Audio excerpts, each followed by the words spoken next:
мужем под дождем, и вот опять ты уже лежишь простужен, и теперь не погулять. Посреди стола салфеток белоснежная гора. Выздоравливай скорее, милый друг, мы ждем тебя.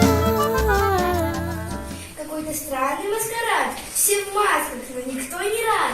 Где симпатин, а где шары, где конкурсы для детворы? Не слышно музыки и песен, сценарий мало интересен. Нет танцев, клоунов и смеха, а пчелы и разносит эхо. Похоже, каждый крепко влип, ведь маскарад устроил грипп.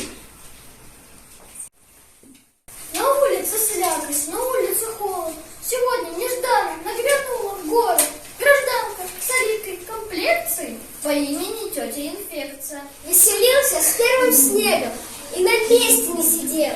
Целый день без шапки бегал, а на утро заболел. Был сначала я веселый, знал, что в школу не пойду. И про гадкие уколы я б не вспомнил, и в бреду.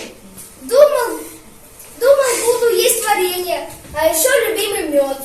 Это вкусное лечение, мне прекрасно подойдет. Рассказал мне доктор сразу. Заболел, терпи тогда. Грипп — опасная зараза, без уколов никуда. Я давился рыбьим жиром и терпел бы мерзкий вкус, но уколов как вампиров я до ужаса боюсь. Эх, пошел бы лучше в школу, книжки умные читал, чем болючие уколы в мягком месте ощущать. Чашку чая я горячего налью, эту песенку тихонько пропою, и добавлю я немножко ароматного меда ложку, и простуду словно тучи прогоню. И добавлю я немножко ароматного меда ложку, и простуду словно тучи.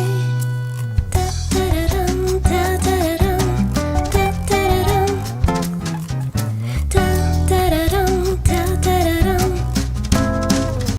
Чтоб болезнь не сбила с ног, тут есть и лук, и злой чеснок, и лимон, и апельсины, все съестные витамины. Чтоб сказать болезням нет, повышай иммунитет. И вы не забывайте, дети, холода зимой сильны, одевайтесь, не болейте, и уколы не страшны.